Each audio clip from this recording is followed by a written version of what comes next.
asante Bwana, maana unaenda kututendea. Hata asubuhi ya leo tunaposikiza neno lako, tuomba uwe nasi. Tuliza mioyo yetu, shika mawazo yetu, tukaweze kusikia neno lako. Tunamwombea mchungaji wetu, mpe usemi, Roho wako Mtakatifu wa nguvu akawe juu yake. Katika jina la Baba na Mwana na la Roho Mtakatifu, na kanisa tuseme amen. Amen. Amen. Mpigie Bwana makofi tunapomkaribisha mchungaji. Amen. Amen. Amen. Amen. Thank you. Nashukuru Bwana kwa sababu ya nafasi ambayo umetupa tena katika ibada hii ya pili. Our God is a great God. Our God is a wonderful God. Amen. Ni Mungu ambaye amejawa na uzuri, amejawa na neema, amejawa na mambo mazuri. That's why Daudi alikuwa anasema nilifurahi nilipoambiwa twende katika nyumba ya Bwana. The passion, tamaa na shauku ya ndugu wetu Daudi was to meet with God, kukutana na Mungu. Hiyo tamaa siku hizi imeanza kupotea. Meeting with God. Alijua na nyumba nzuri kuliko nyumba ya Bwana, because by that time people were fellowshipping in tents. Nyumba nzuri iliyokuja kutengenezwa, structure nzuri ya Mungu kama hii tuko nayo hapa, structure nzuri ilitengenezwa na Solomon, the son of David. But before that, worship was taking place in tents. Tents ambazo zilikuwa katika tabernacle. Kulikuwa na outer court, kulikuwa na inner court, na kulikuwa na holy of holies. Na mfalme alikuwa anaishi mahali pazuri, lakini alikuwa anasema nilifurahi nilipoambiwa twende katika nyumba ya Bwana. His desire was not to stay in luxuries. Kwa maana siku hizi ile tamaa iko na imefanya watu waingie katika shida mingi na dhambi mingi na mambo mengi. Ni tamaa ya kuishi maisha ya luxury, kutamani vitu vingi katika ulimwengu huu. Daudi alikuwa anasema nilipoambiwa twende kwa nyumba ya Bwana, alisikia vizuri, because his desire was to meet with God. Alijua akipata Mungu amepata everything. With God on your side, you are blessed. Bwana wetu asifiwe. Unaweza kuwa na so many things you don't have za ulimwengu huu na mambo mengi, but it is just a matter of time. When you walk with God, God will fulfill the desires of your heart. Na ndio pia unasikia katika kitabu cha Matthew inasema, seek ye first the kingdom of God and his righteousness. Na hii ndio kitu ambacho kimetufanya tupotee katika njia za Bwana. We are seeking the wrong things. We are looking after the wrong things. Tunazipata lakini hazitupei amani. The things that we are looking for, we get them, but we are never, number one, we are never satisfied. Hatutosheki. You just desire more. Na kitu ya pili ni kuwa hazikutoshereshi. That's why you are having a lot of people with a lot of properties, wako na mambo mengi, lakini they are living miserable life.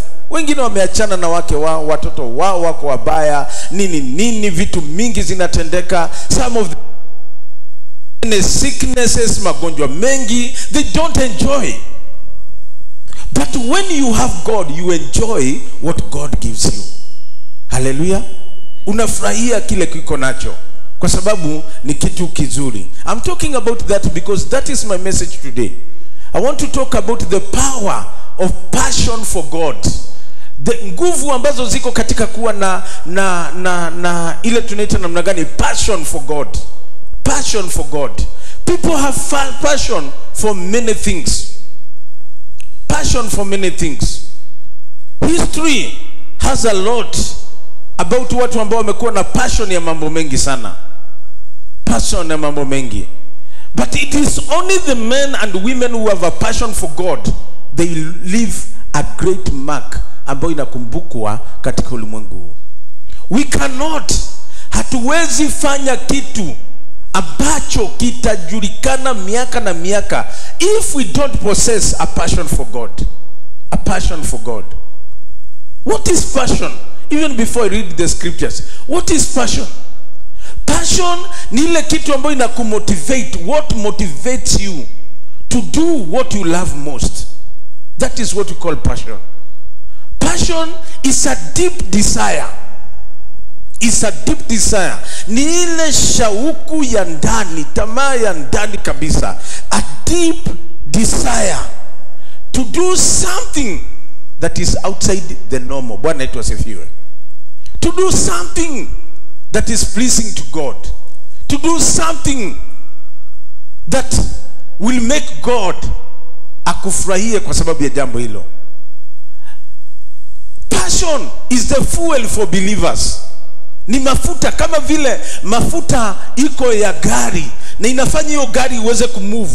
Passion is what makes a believer move. It keeps the fire of God to burn in a believer.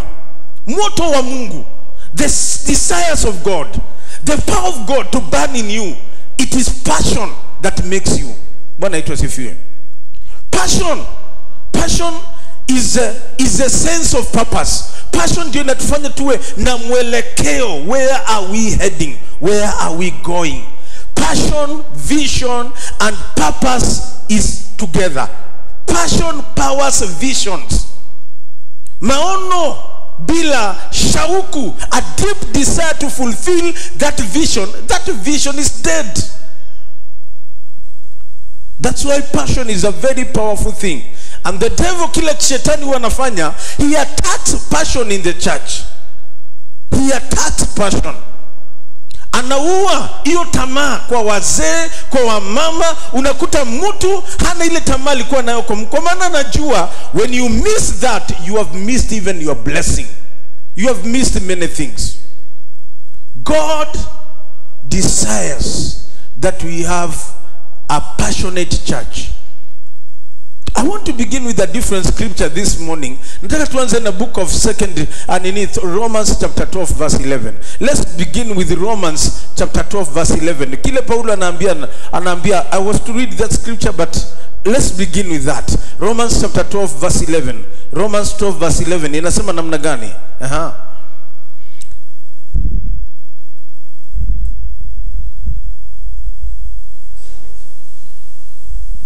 Romans 12:11 nasema, never be lacking in zeal. This is Paul writing to the church. Never be lacking in zeal, but keep your spiritual favor, serving the Lord. Bwana yetu asifiwe. Never be lacking in zeal. Can you put it in New King James Version? New King James Version. Untuwekea kwa King James Version inasema namna gani? Not lagging in diligence, fervent spirit, but serving the Lord. Bwana wetu asifiwe.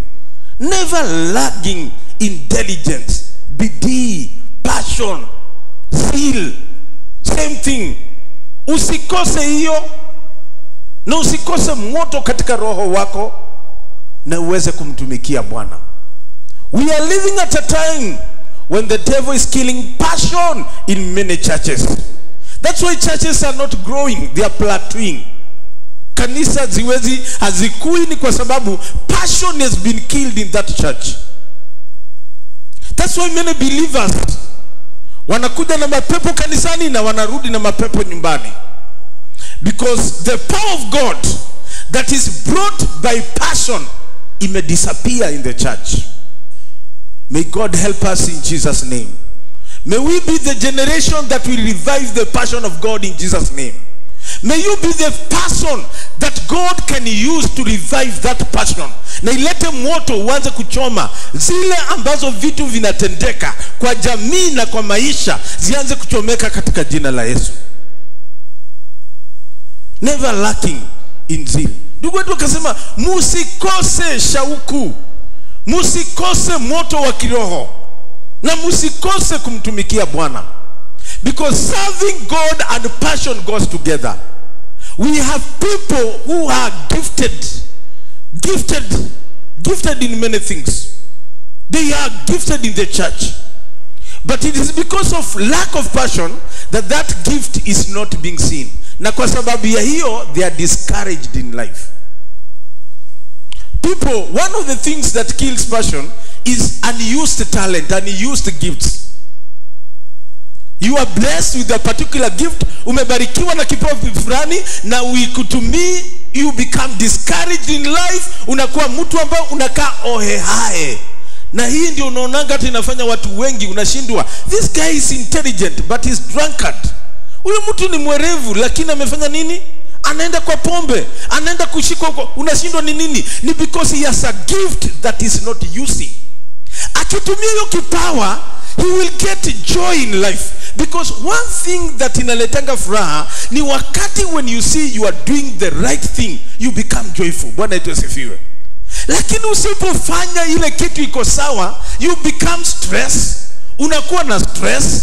Hiyo stress inakupeleka kwa vitu vingine, inakupeleka kwa pombe, inakupeleka kwa mambo fulani, na ndio unasikia huyu mtu ni engineer mzima, intelligent, gifted, but sleeping, analala nje kwa sababu ya pombe. Unused gift kills passion, kills everything. You are not passionate about the gift that is in you. May God deliver us from that apathy spirit in Jesus' name. Hallelujah. May God deliver the church from that. Ndio ndugu wetu akasema, never lack in zeal. Never lack. Hata ukisikia uko chini, be passionate about what God is calling you. I remember some team, ukisoma kitabu cha 1 Samuel, kuna watu waliungana na Daudi wakati Mungu alianoint Daudi na akamwambia ni mfalme. There are people who joined with David.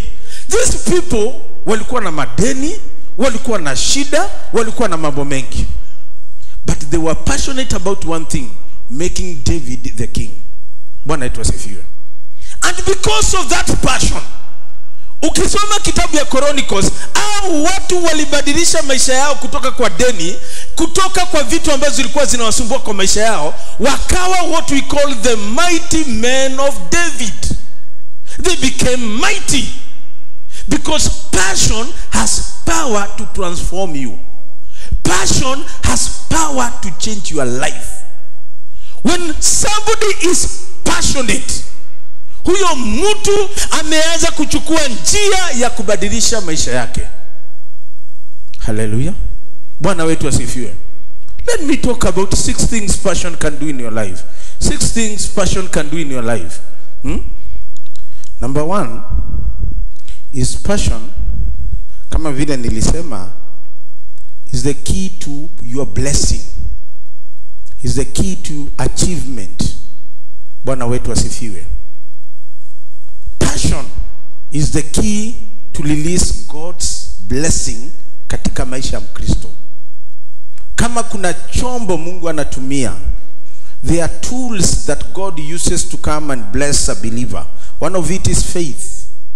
Bwana yetu asifiwe. Your faith will open doors for you. The second thing is your commitment. And the third thing is your passion for God. Bwana wetu asifiwe. So when you are passionate about God, that opens doors for God to be able to release certain blessing in your life.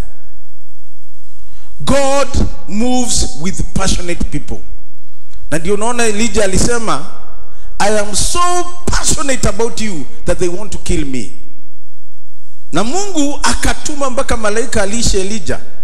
Because of the passion ya ndugu wetu Elijah, hata kama alikuwa na uoga, alikuwa na nini, he was so passionate. Akasema, I'm so passionate about you. Mimi niko nina zili yako sana mpaka wananitafuta waweze kuniua kwa sababu ya hiyo. Na because of that, God could feed angelisha Elijah because he was passionate about God. Passion ni mlango ambayo inafunguanga kwa Mkristo.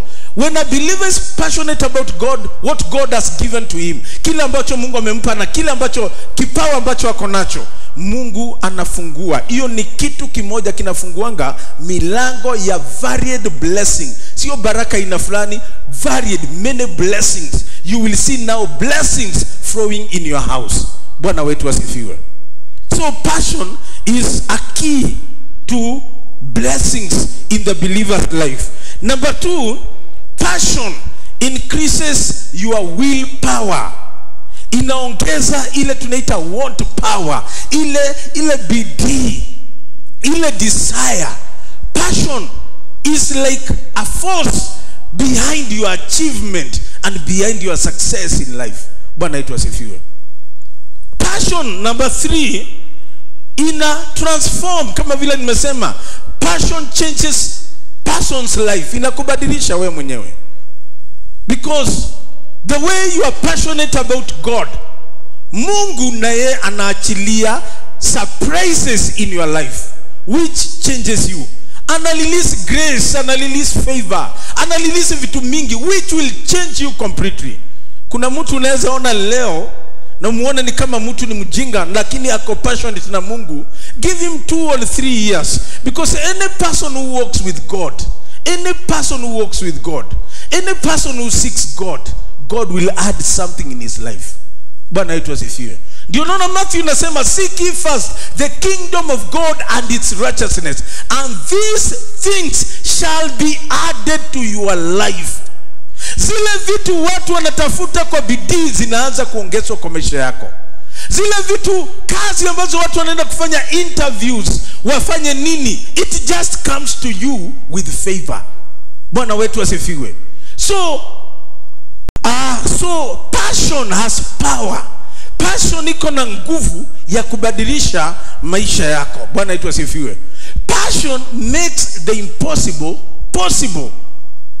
Passion makes the impossible possible. People who are passionate about something, God gives ideas that changes things. In the morning I was giving the example, nilikuwa napeana mfano wa hawa watu ambao katika kitabu, I think it's Genesis chapter 11. I want to confirm did ilikuwa kama Genesis chapter 11, about the Tower of Babel. Tower of Babel. Wale ambao walikuwa na bidii ya kuijenga. Passion. They were so passionate about that project. The project of reaching. Tunataka kufikia Mungu. Tunataka kujenga mnara. Hatutaki kukaa duniani. We want to stay where God is staying. Huh? What was pushing them is the passion, is the purpose. That tunataka kuenda kujenga mnara na ufike pali kule mbinguni. Bwana wetu asifiwe. Na Biblia inasema because their thoughts were evil. Mungu alitaka wanadamu wakae hapa. Alitaka wakae hapa. Mungu akaona hawa watu, hii passion, hii zeal imewaleta pamoja. Hii passion imewaleta pamoja. Hii purpose imewaleta pamoja. They will do what they have decided. Na akashuka chini, akawapea lugha tofauti. He broke the communication. Alipovunja communication, he destroyed everything. Listen to me, my brothers and my sisters. When we are passionate as a church about the vision that God has given us in this church, I'm telling you, there is nothing impossible. Hallelujah. Bwana wetu asifiwe. There is nothing impossible. There is nothing possible. Passionate people can do, they go extend. They don't do the normal things. They do it out of the normal. Ile ya kawaida. Because they have broken the chains. Kitu kimoja passion inavunja slavery ya vitu, tamaa ya ulimwengu, tamaa ya vitu fulani. They are broken by passionate people. They don't see, they are not guided by money, they are not guided by desire of what, they are guided by God. Na kwa sababu ya hiyo, Mungu naye anaachilia resources katika maisha yao. God releases resources. I was told of a church ambayo ya wamama, na hii sio ile narrative ya Ruto ya mama mboga, hii ni a truth thing. Bwana wetu asifiwe. Wamama ambao walikuwa wanauza mboga, wanafanya nini, wakaamua kujenga kanisa mamilioni. Na wanaonekana ni kana kwamba hawawezi, but they did it. After doing it, all of them, Mungu akawatoa katika level ya mama mboga, akawafanya millionaires. Because of their passion, God released resources. God released ideas. God released favor. Unaona anafanya kabiashara kadogo lakini anapata favor, anaambiwa wewe ndio utakuwa unapeana mboga zako zote, utakuwa unapeana mahali fulani. Unakuta ya kuwa hiyo mboga ukipeana huko you get millions kuliko kuuza pale chini. Do you know we block ourselves because of small things? When God gives you favor, hakuna kitu, hakuna mtu anaweza zuia, hakuna, no power. Hata shetani na madimoni zake haziwezi kukuzuia under the favor of God. Hallelujah. But that favor does not come like that. It comes out of the passion for God. So passion makes the impossible possible. There is nothing we cannot do kama we are passionate about God. Hakuna kitu hatuwezi fanya. Even as a church, we have a big vision for next year. Big vision. We need money to do many things for this kingdom. We can achieve it with passion. Passion for God. Passion for God's project. We can achieve it. Lakini tukikosa, mimi nakwambia hata shilingi 10 kupata itakuwa ngumu sana. In a church that there is no passion for God, hata kuchanga 1,000 inakuanga stress. Paka watu wanatoa viatu, wanatoa socks na 1,000 ifiki. Hiyo kiatu na ni 3,000 inanunuliwa shilingi 1. Hiyo socks na ni shilingi 100 inanunuliwa sumuni. Wanatoka nje wakiwa mguu tupu, lakini hata ngili 1 hawajafikisha because there is no passion. There is no passion. Bwana wetu asifiwe. Passion makes the impossible possible. Na ndipo Yesu akasema, if you have faith as little as a mustard seed, you can tell this mountain to move from here to another level. Bwana wetu asifiwe. You can make things happen. Passion, another thing does is that it protects believers from the wrong. Bwana wetu asifiwe. When you are passionate about God, it offers you a cover. Inakupa cover ya kuweza kukulinda kutokana na mabaya. Because of your passion, you will not do evil. You will do the right thing. Amen. You will find yourself doing the right thing because of your passion for God. Na namba hiyo ingine ni kuwa passion is contagious. Passion inaweza pelekwa kwa mtu mwingine. Your passion can be eager. Inaweza tafutwa na mtoto wako. Bidii yako, passionate yako ya Mungu can make your children love God. Wanakumbuka, kuna mtu anasema, I remember the time, there's a song nilikuwa nasikia ikiimba, sikumbuki vizuri, lakini ilikuwa inasema kuna siku tulikuwa tunalazimishwa na mama kwenda Sunday school kufanya nini. I didn't know what I'm doing, but right now I can realize what passion my mother had. Bwana wetu asifiwe. Na kwa sababu ya hiyo sasa akawa gifted because of the passion. So what kills passion kwa Kristo? Ni nini imeua passion ya Wakristo wengi sana? Ni nini imeua hiyo tamaa, hiyo shauku ya Wakristo wengi? They are in the church but they are not passionate. Because coming to church is not being passionate. Passion will be seen in your life. It will be seen in your life. Passion itaonekana. A passionate person you will know. Hata ukitaka kujificha utamuona this person anapenda Mungu wake. He loves his God. Kwa maombi utampata. Kwa mkutano wa mama, cell group atapatikana. Sio wale wa kutoroka ma cell group. Sio wale wana move na passion, sio wale wana moving na hisia. Ati leo ni kama ninajisikia ama sijisikii. Nikianguka upande huu ninajisikia, nikianguka upande huu mwingine sijisikii. Sijisikii. That is not passion. Passion is that hata kama sijisikii, I will go to that fellowship. I am part of that. You wake up in the morning. Passion is the reason that makes people wake up 5 in the morning and pray. Amen. Hiyo ndio inafanya watu anaweza amuka saa 11 asubuhi na aende kuomba because of passion. anaweza amka hata saa 6 usiku na akuja alale hapa. Passion is what makes a person akuja jifungie kanisani na usiku mzima aombe kutafuta uso wa Bwana. That is passion. That is passion. Bwana wetu asifiwe. That is passion which is lacking. What kills passion in believers' life? Number 1 is familiarization with variable issues. Bwana wetu asifiwe.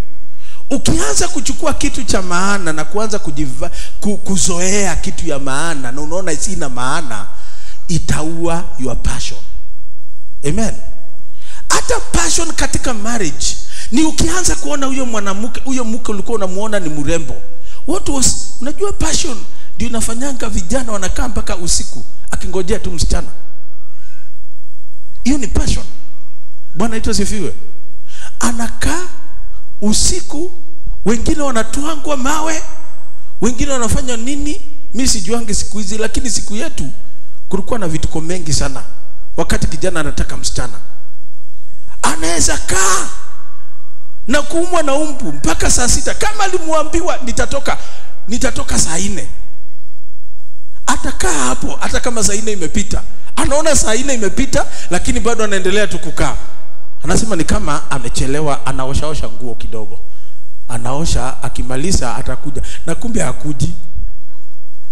Unakaa mpaka saa 6 waiting. That is passion. Passion. Passion. Bwana wetu asifiwe. Saa 6 inakaa na kesho yake ukikutana naye utaki kumuumiza. Utawezi kumpiga. Sio siku hizi ati watu wanapigana. Zamani hatukuwa tunapigana. Tulikuwa tunasema yenyewe ulisikia mbaya sana, ulikaa mpaka saa 7 na hukuona mtu, kisha unamwambia na leo unataka nikuje saa ngapi? Hujachoka. Jana ulikaa saa 7 ukingojea na kesho yake baadaye ukumwambie unajua ulinifanya mbaya sana, hata utaki kumkasirisha. Passion. Utaki kumkasirisha. Mwambia na leo nikuje saa ngapi? Kwambia leo naona kazi zangu zitaisha saa 2. Saa 11 umeenda pale. Na jana ulikaa saa mpaka saa 7 usiku na ukuona mtu. Lakini passion inakwambia leo ni kama ako serious. That is passion. Bwana wetu asifiwe.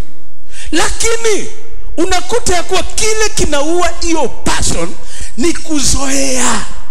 Nimekaa na huyu mke miaka 7, umemzoea. Ile passion ulikuwa nayo, unatamani kwenda kwa nyumba haraka uendi. Umeanza kuona wengine. Umeanza kupuuza familia. Many families are killed by one word, familiarization. Hauoni the value of your wife. Hauoni the value of your husband. Hiyo value imepotea. Ile value ulikuwa nayo umeibeba juu mbeleni, saa hizi imeteremuka, so uioni. So your passion for your wife, your passion for your family imekufa. Ukisoma kitabu cha, sijui kama umeshasoma, najua watu wengine wanasomanga tu vitabu za kiroho sana. Kuna kitabu katika Biblia ni kama ikwangi na roho sana, inaitangwa Songs of Solomon. Ni kama ikuangi, lakini iko na kiroho mingi sana. Iko na vikundi vitatu. That book has 3 groups of people. Ina Shunammite na ule anampenda, na ina group ambao ni ya marafiki. Wanaongea kuhusu upendo, passion, upendo. Wanakuwa na upendo mpaka ile group ya 3 ya marafiki inawashangilia. Mumependana vizuri sana.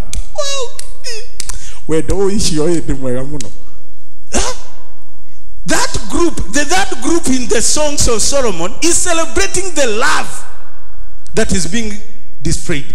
It is about passion.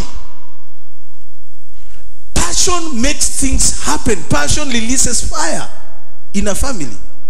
Inakuta jamii, unakuta watu wamekaa miaka karibu 30 na 20, but they still love each other because of that passion. They value one another. Bwana wetu asifiwe. Lakini familiarization ni kuwa variable issue unazizoea. Unaona hii sio kitu ya maana tena, inaua your passion, you don't have zeal na kitu kama hiyo. Maombi ambao ni kitu ya maana sana, na ni variable, unaianza kuona sio kitu ya maana, so you don't even go for prayers, unaanza kukosa passion na inaua maisha yako ya Ukristo. Word of God which is inafanya value katika maisha yako, unaanza kuipuuza. Familiarization with the word of God. Mimi najua Biblia. Ushakutana na mlevi anakuambia mimi Biblia naweza kukusomea kuanzia Genesis mpaka Revelation. Ushakutana na mlevi aina hiyo? Mimi nilikutana na mmoja akaniambia, pastor, relax pastor relax, mimi hiyo Biblia ninaijua. Lakini imsaidii kwa maana alizoea, it killed the passion, na imsaidii katika maisha yake. Familiarization, umezoea. Hii tu ni praise and worship, nitaenda tu nichukue microphone, nichukue wimbo, mimi tu ni hallelujah, na watu wataanza. Familiarization, kuzoeana na vitu ambavyo ni vya maana katika maisha, imefanya passion ya watu wengi ikufe. Jamii, passion in family imekufa because of familiarization. So one killer, mazoea. Hauoni value. Nilipeana mfano nikasema, kuna bishop mmoja rafiki yangu wakati wa kitambo sana, nilimwalika hapa kutoka Tanzania. Na siku hiyo nilikuwa naishi huko juu, so tulikuwa tunateremka hivi tunakuja kanisani. Tukifika pale kwa kamlima, ukiteremka hivi, huyo bishop akaniambia, pastor, tusimame kidogo. Nikamuuliza, what's the problem? Akasema, hebu angalia hiyo lake, beautiful lake. Hii lake naonanga kila siku, ndio beautiful. Akasema, nyinyi Mungu amewabariki sana. Yaani mnakaa hapa mpaka anataka tunakuja mkutano, anataka tusimame hapo kwanza tukae tu hivi, tukifurahia Lake Naivasha ambayo mimi ninaionanga asubuhi, hata kwa sasa nikirudisha kwa macho pale naiona. Nikazoea. Sioni the beauty of Lake Naivasha, but mtu akitoka nje anaona the beauty of Lake Naivasha. Kuna watu watawaoni beauty ya wake zao, lakini watu wa nje, mzee mwingine akiangalia anasema huyu mzee alibarikiwa sana. Na huyu mzee anasema amebarikiwa because of familiarization, ameua passion ya jamii yake. Wewe umebarikiwa? Mwingine anasema huyu ningemuona nikae na miaka 40. Na wewe hamujakata miaka 10 mumeanza kusumbuana. May God deliver us from the spirit of familiarization in Jesus name. Hiyo roho ya mazoea itoke katika jina la Yesu. Unazoea mpaka unazoea Mungu. Umezoea nani? Mungu. Hata unaweza kuja, unaweza iba your tithe, hata unaweza iba ya mwingine. Wacha yako wewe utoangi, ya mwingine pia unaweza iba na ustuki. You don't care. It kills your passion. Bwana wetu asifiwe. It kills your passion for God. Now when that passion disappears, something happens. Unaanza kuingia katika ile njia ambayo utaipenda. Bwana wetu asifiwe. The second thing that kills passion ni unbalanced life. Lack of proper priorities. Hauweki priorities vizuri katika maisha yako. You're not putting the right priorities in your life. Ile kitu inastahili kuwa ya kwanza inakuwa number 3. Na ile inastahili kuwa number 4 ndio inakuwa ya kwanza. That is lack of balance. Na ndio uliona Yesu akiambia wanafunzi wake, seek ye first the kingdom of God. Kwa maana what you are looking for, the pagans, wale wampendi Mungu wanatafuta hivyo. What will make you different with the pagans ni kuwa you seek first the kingdom of God, na hizi vitu vingine vinaongezwa katika maisha yako. You have balance.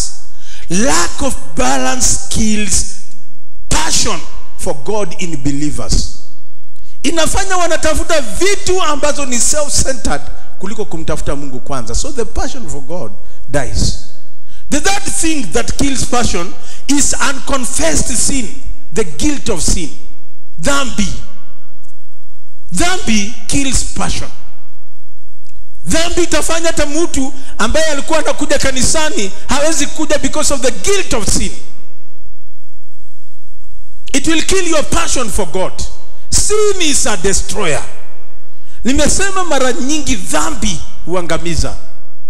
Dhambi will never add value to your life. It will destroy you. Heshima yako itakutoa namna hii. Dhambi inatoanga heshima, inaitoa hivi, inakupaka matope. Unakuwa mtu ambao unakaa na matope, hauonekani hata una maana, unakuwa ni kama umepakwa matope because of sin. Na therefore your passion dies. Even in life your passion dies. Dhambi can destroy your reputation. Heshima yako dhambi itatoa. Tunaonanga watu wangapi hapa, na ministers ambazo tunawaheshimu, wakati wanakufa unastukia kila mtu ati mtu amekufa. Unaona kamama na mtoto, kamama mwingine na mtoto pale, kamama mwingine na mtoto, wanashindwa huyu mzee tulikuwa tunapea heshima hivi, kumbe alikuwa amejaza watoto tauni mzima. Ati tukienda kamera ile kona kuna mtoto wako, tukienda ile kona kuna mtoto wako huko, tukiteremka chini kuna kamsichana kako hapo, dadi ile huko unaitwa dadi kamera mzima. Na uwezi ficha juu sura ni yako. Kama ni mama ako na mtoto anafanana na nani, mzee mwingine anakaa huko juu. Ako na mtoto anafanana na kamzee kingine kanakaa upande ile mwingine.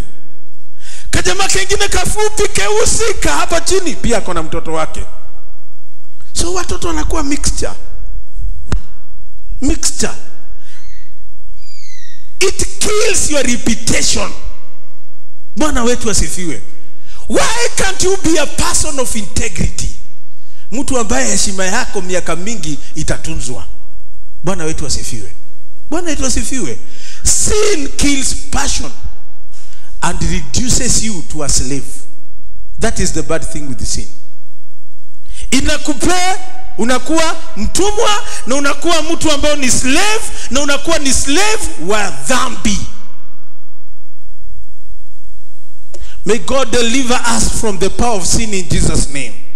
Hallelujah. And confess sin. Ndio itafanya Wakristo wengi wasiende mbinguni. That's why kanisani siku hizi kumejaa watu, but they have hidden their sins. Wamezificha dhambi zao. And therefore hata wakiomba there is no breakthrough in their lives, because sin haiwezi leta breakthrough katika maisha yako. Hallelujah. The other thing that kills passion ni ile tunaita unsolved conflict, vita ambazo hamjasolve. That kills passion. Uwe umebarikiwa namna gani, mimi niwe nimebarikiwa namna gani, na niwe ni mhubiri kwa na anointing, na tuwe na shida na huyu mama ako hapa, hata kuhubiri nitakosa kuhubiri hapa, because I have no peace. Passion dies. Passion for God's work itakufa. Passion for many things itakufa. Passion ya mambo mengi itakufa.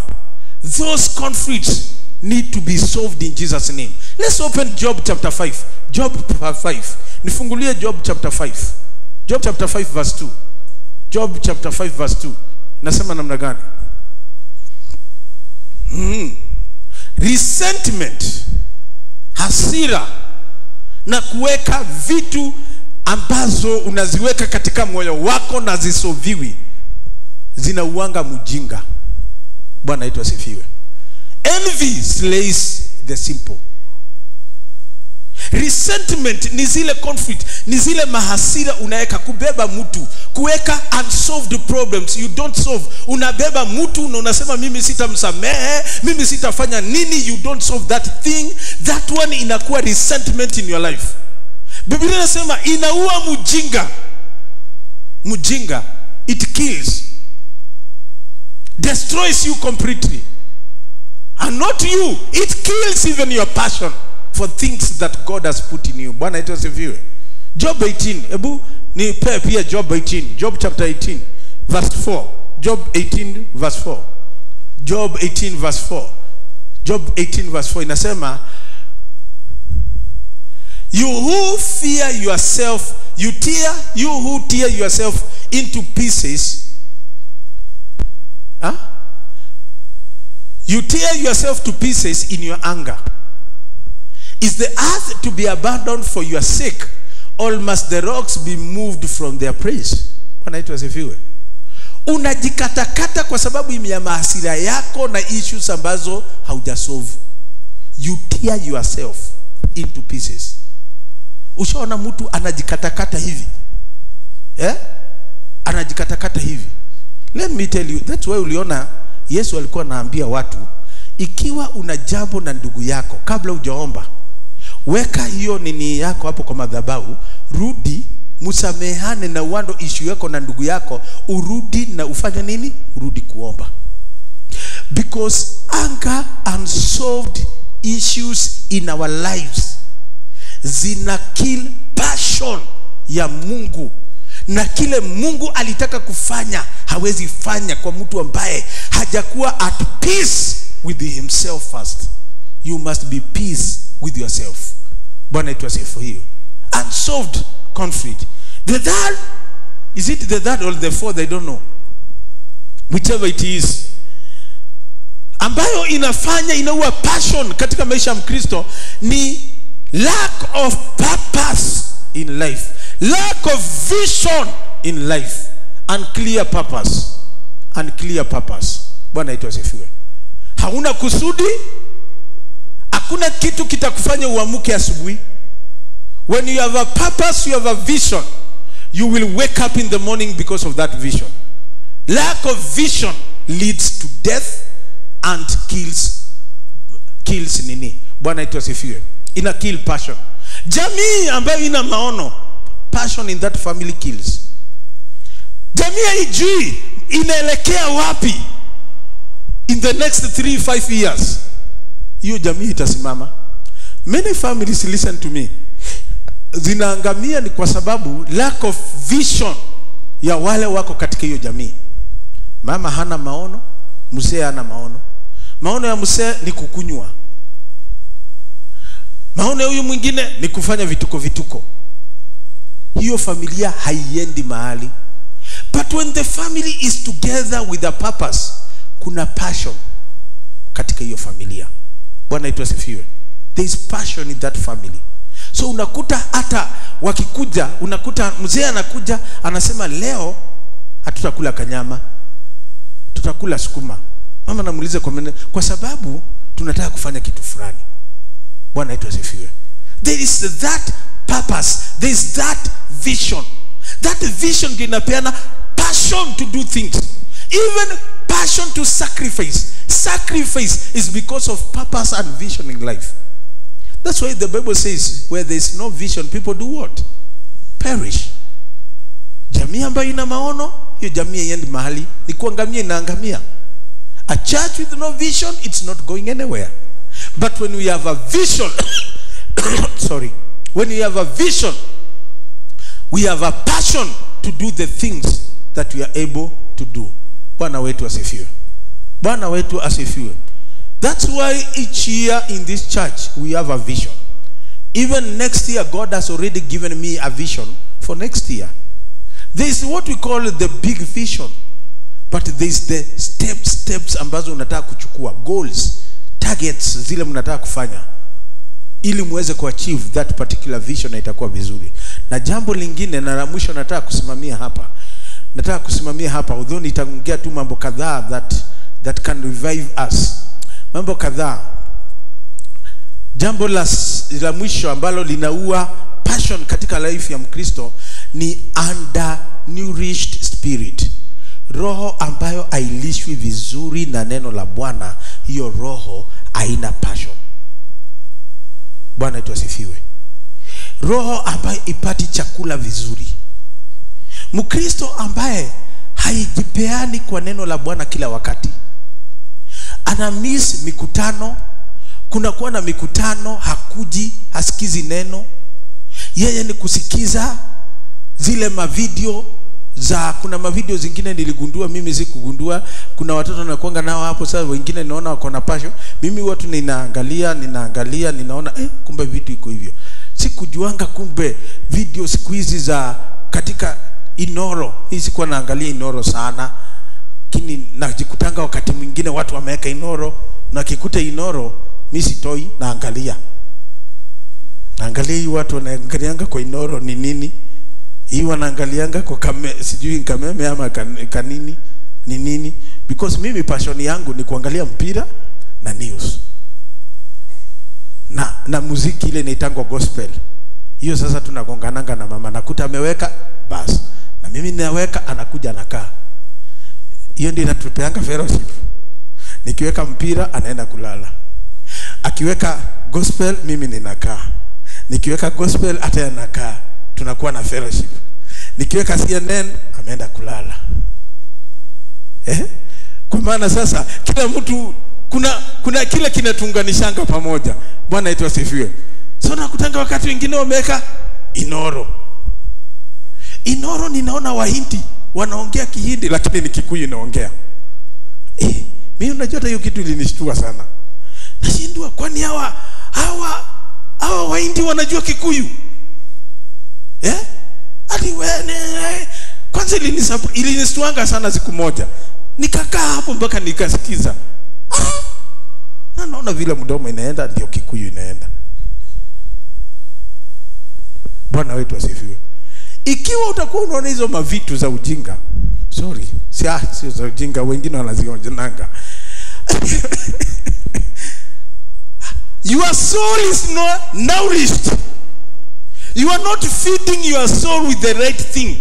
Utakuta ya kuwa wewe utakuwa unangangania inaitwa nini, remote.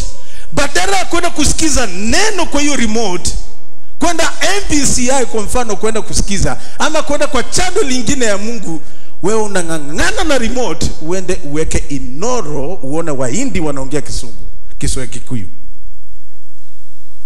Passion dies. You become passionate about different things but not for God. Are we together? Bwana yetu asifiwe. Unakuta passion yako ni kukufa, inakufa.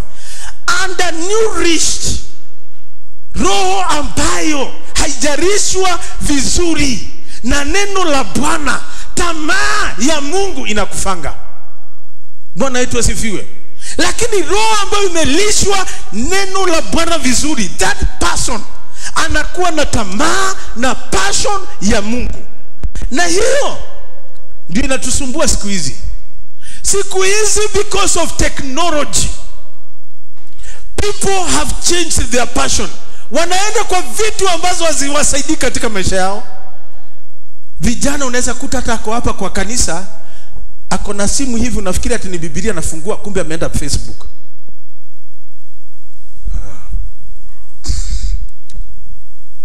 Ameenda Twitter, ameenda Instagram. Anatuma kwa Instagram. Look me after church. Look me when I'm going to church. Passion inakufa ya Mungu. Passion inakuwa ni ya mapicha peke yake. Simu yake inajaa juu ya picha, badala ya kujaa juu ya neno na vitu ambazo zitamsaidia katika maisha yake. Undernourished spirit is a disaster. Bwana yetu asifiwe.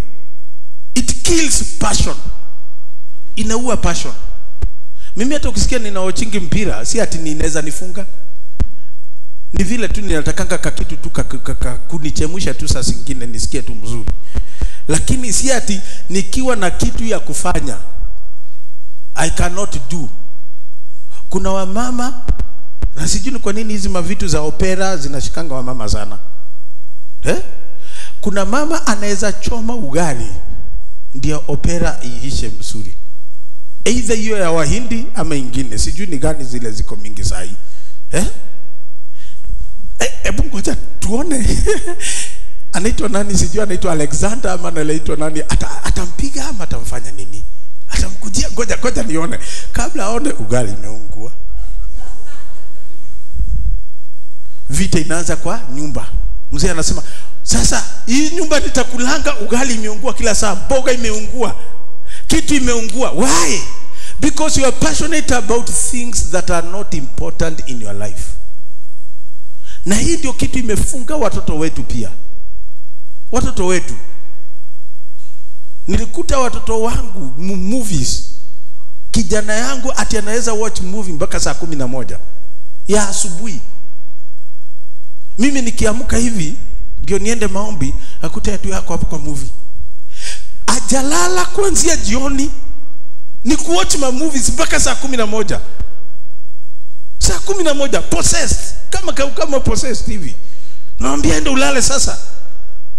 Akiamka anaamka saa 5 lakini hajaamka saa 5 ya mchana. Na alistahili kusoma, alistahili kufanya nini? Unafikiri what generation are we growing?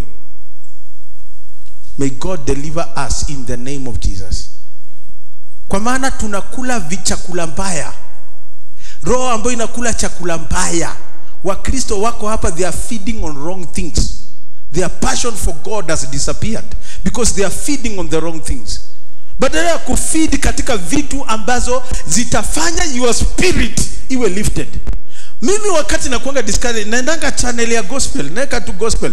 Hizo muziki zinachezwa nasikia you feel good. You feel encouraged. Hata saa zingine napiganga hivyo, naambia mama, yes, wacha nisilale kwanza, wacha niende kanisani niombe masaa mawili. Unaona? The passion. It has created passion for me. Kusikiza hivyo nimesikia passion mpaka ya maombi. Passion ya neno. Passion ya kufanya vitu fulani. But when uko roho yako haijalishwa chakula vizuri, the passion disappears. May God deliver us in Jesus' name. I want to finish with Psalms 119. Let's go to Psalms 119, verse 33 to 40. I will go very fast there. Very fast. Now, this is David.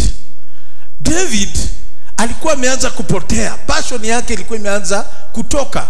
There are few things that are pointing to us that David alikuwa ameanza kupotesha passion yake ya Mungu. But sasa anatufunza how we can allow that passion to come back. Bwana wetu asifiwe. So what is he saying? Psalms 119 verse 33 nasema, teach me, Lord, the way of your decrees, that I may follow it to the end. Let's go to verse 34. Give me understanding, so that I may keep your law and obey it with all your heart. Amen. So David is teaching us the first thing to return your passion ni tamani kujifunza na kuelewa neno la Bwana. The word of God will generate passion in your life. Bwana itu asifiwe. The word of God. Desire to learn and understand God's word. 35 inasema, direct me in the path of your commands, for there I find delight. Kwa maana hapo ninapata furaha. Niongoze kwa njia za neno lako, kwa maana hapo napata furaha. Mstari wa 36, turn my heart toward your status, not toward selfish gain. One of the things that kills passion, selfish gain. Mtu akitaka tu vitu zake tu. Lakini Daudi anasema, usifanye moyo wangu utamani vitu za kibinafsi. Fanya moyo wangu utamani hatia zako. So the second step, allow your heart to be transformed to love God. Bwana itu asifiwe. Ruhusu moyo wako, ukiwa unataka passion, fanya moyo wako umpende Mungu. To love God, to turn to the status of God. Verse 37 inasema namna gani? Turn my eyes. Kitu ya kwanza aliongea kuhusu ni nini? Heart, si ndio? Moyo wangu, si ndio? Hapo ndipo passion inatokanga, na hapo ndipo passion inakufanga. The second thing ni hii ya kuona Wahindi wa Kikuyu. Turn my eyes away from worthless things, because they kill passion in me. Toa macho yangu isiangalie Wahindi wa Kikuyu. Worthless things. Toa macho yangu isiangalie vitu ambazo sio za maana. vitu ambazo zinisaidii, but preserve my life according to your word. Bwana asifiwe. Linda maisha yangu iwe ni maisha ya kiroho, maisha inayoongozwa sio na macho. Kuna watu maisha yao wanaongozwa na macho. They make decisions because of what they see. That's why unaona Daudi anasema, turn my eyes from worthless things. Isiongoze maisha yangu, macho yangu isiongoze maisha yangu, lakini maisha yangu ilindwe kulingana na neno lako. Maisha yangu iongozwe na neno lako, sio na macho yangu. Kuna watu wanaongozwa na macho, eyes. May God help us in Jesus name. Mstari wa 30 na ngapi? Na ngapi? 38. Fulfill your promise to your servant so that you may be feared. Timiza maagano yako. Jambo la ine, jambo la ngapi? La ine ni kuwa na imani katika ahadi za Bwana. Have faith in the promise of God. That faith will create passion in you. Amen. Faith creates passion. Faith in God creates passion for God. You will walk after God. You will seek after God. Utatafuta Mungu kwa maana you have faith in God. Amen. Hallelujah. So anasema fulfill your promises so that you may be feared, ili ukaweze kuogopwa. Mstari wa 39. Mstari wa 39. Take away disgrace I dread, for your laws are good. Toa aibu ambao ninaogopa, kwa maana aibu itakuangusha chini. Bwana yetu asifiwe. Twende mstari wa 40 wa mwisho wa kumalizia, na I want to finish there. How I long for your precepts, vile ninatamani. Now this is passion. How I long for your precepts. In your righteousness preserve my life. Maisha ya mwanadamu inalindwa na haki ya Mungu. Utakatifu wa Mungu ndio unalindanga maisha ya mwanadamu. Your life will become something if it is preserved by the righteousness of God. Your life will become worthless if you look for things which are not worthful. Bwana asifiwe. Maisha yako itakaa bure ukiwa ni mtu wa kutafuta vitu ambazo hazina maana. But in the righteousness of God, and this is my prayer for this church, this is for my prayer for wazee na wamama na vijana, may your life be preserved by the righteousness of God. Maisha yako, jamii yako, watoto wako na walindwe. Let them be protected, preserved by the righteousness of God, because in God there is protection. Bwana yetu asifiwe. Mungu hulinda watu wake. When we are passionate about God, God releases protection over our lives. When you are passionate about God, God releases favor in our life. When you are passionate about God, God releases good things, good things, good things, good things. Tusimame tuombe. Let's stand and pray. May God help us to be men and women who are passionate about Him. Amen. Sio watu tu wanakuja kanisani but they don't have a desire for God. But people who have a passion for God. What changed David's life? Ni kuwa kila kitu alifanya na passion ya Mungu ndani ya maisha yake. Baba yake alipomwambia na uchunge mbuzi, he did it with a passion for God. He could go worship wakati mbuzi zinakula. Anasema, Lord, how I love you. Anaandika mazaburi, anaandika nyimbo ambazo ni powerful sana. Na because of that, hata kama alikuwa anachunga mbuzi na alikuwa anajua maisha yake itakuwa haje, kumbe the God in heaven was seeing the passion ya ndugu Daudi. Wakati he needed king, God had no problem who will be the next king. He knew David, a man of passion, a man after my own heart, will make it. Yes, he has mistakes, but he loves me. Yes, he's doing some few things, but he has a passion for me. He will establish true worship, though he's a king. There's only one king who was allowed. Only one king who was allowed. Who was allowed to give even sacrifice. Na ni Daudi, na hakupanishiwa na Mungu. Saul, when he tried to give sacrifice, God punished him. But David, being a king, he was not a priest. Alipotoa dhabihu, they were accepted before God. Why? Kuna kuanga na exception kwa watu fulani who have a passion for God. Unakuta kuna sheria zingine zinaenda kwa Kristo wengine, but when it comes to a person who has a passionate for God, God overlooks some things. Mungu anawacha kuangalia vitu vingine because of the passion that that person has. Kwa sababu hiyo shauku na tamaa na kumpenda na kujitolea, Mungu ana overlook some things. But wewe ukijaribu kuzifanya, you will be punished. May God help us in Jesus' name. May God help us. Just lift up your hand.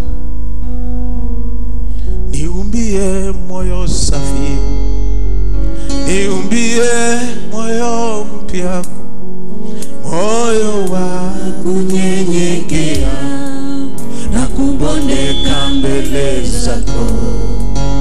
Niumbie moyo safi, niumbie moyo mpya, moyo wa kunyenyekea na kubondeka mbele zako.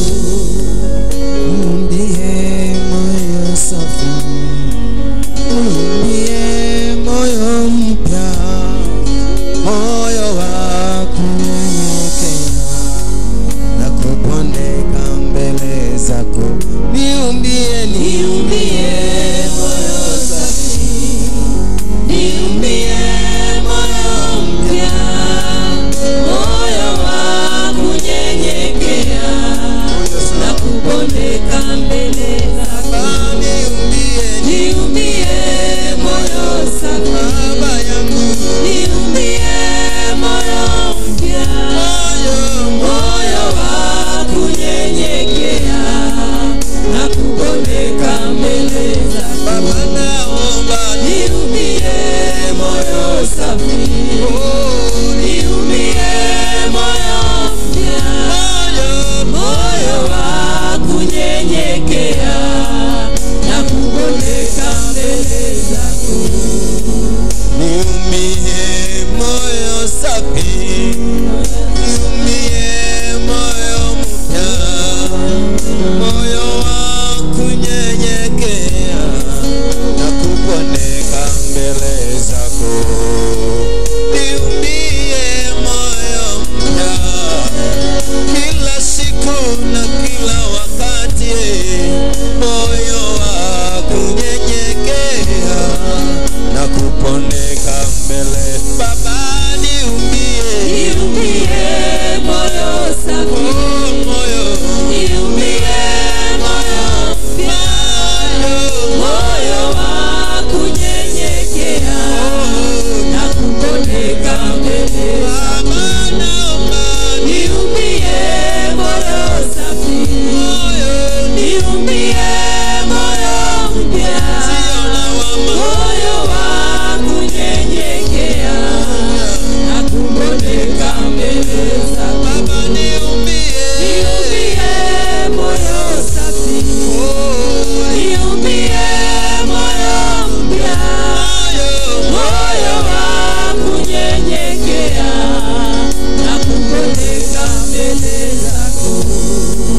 Roho Mtakatifu, hakuna kama wewe. Roho Mtakatifu, Yes, lift up your hand. hakuna kama wewe. Renew my passion for you. Fufua tena tamaa yangu na shauku yangu. The first love I had, let it be alive again in Jesus' name. Lord, renew our love and passion, Lord. Kuna kuna vitu zinaweza kuwa zimeua shauku yetu na passion yetu. We bring it under our feet. We bring it under our feet in the name of Jesus. Restore our passion in Jesus' name. That love, that passion that made us to pray and seek you, that made us to wake up at night, at midnight and seek your face. Restore it, Lord. Restore it, Lord. I break every spirit of apathy. Roho ya kukaa na mazoea, roho ya kutotosheka, roho ya kibinafsi, selfish heart, selfish spirit katika kanisa hili tunaliondoa katika jina la Yesu. We pray that Lord, we will be guided by your principle. Tutaongozwa na kanuni zako, tutaongozwa na tamaa yako. Let our hearts beat like your heart. Wacha mioyo yetu ikadunde kama vile mioyo yako inadunda katika jina la Yesu. Tunakataa roho ya ubinafsi. Roho ya ubinafsi ninaikataa katika jina la Yesu. Roho ya dhambi ninaikataa katika jina la Yesu. Roho ya kutotosheka tunaikataa katika jina la Yesu. Roho ambayo iko na resentment, a resentment heart, a resentment spirit, we break it now. We destroy it. We refuse it in our midst, in the name of Jesus. Let there be a joyful heart. Wacha kuwa na mioyo ambayo ina usafi, mioyo ya furaha, mioyo ya kumpenda Mungu katika jina la Yesu. Turn our eyes. Bwana, badilisha macho yetu yasitazame vitu ambavyo vina maana. Turn our eyes from looking at worthless things, but preserve our lives, Lord. Preserve our lives in your righteousness. Linda maisha yetu, linda wamama, linda jamii, linda watoto wetu, linda jamii zetu, linda mambo yetu katika haki yako katika jina la Yesu. We love you, we love you, we love you, Lord. We love you and we worship you, Jehovah. Ekatape yorima na lamberebe yakana. Etepe yorima mana lakata nama yabo yoribiyai. La yabo yorima mama na lambe yakana yai. Tundie moyo safi. Tundie moyo unakupenda. Tundie moyo unakutamani kukuona katika mambo yetu katika jina la Yesu. Create in us a new heart, Lord. Renew your spirit in us, Lord. Fill us again with your spirit. Tujaze tena na roho wako katika jina la Yesu. Jaza kanisa lako na roho wako, wamama na wazee. Roho ya ulimwengu ikavunjike katika jina la Yesu. Love you and we worship you. Love you and we worship you. Love you and we honor your name. We love you and honor your word. You are Lord. You are Lord, you are worthy. We worship you. Shaka moyo riba manalandiri bikata namaya. Oh, rala moyo ribo shikitilibiai. Minister to our hearts. Minister to our hearts. Minister to our families. Minister to our children. Minister to us in totality. Minister to your church in the name of Jesus. Release your grace and favor again. Release your desire again. Your desire, your love. Your love, your love, your love again. In the name of Jesus. Forgive us. Forgive us where we have sinned against you. Tusamehe mahali tumekukosea Bwana. Ondoa dhambi katika maisha yetu. Ondoa dhambi kwa jamii zetu. Ondoa dhambi kwa watoto wetu. Ondoa dhambi katika jina la Yesu. Ondoa dhambi katika kanisa lako. Then release your grace and favor. Release your spirit again. Release your love again. Release your power again. In the name of Jesus.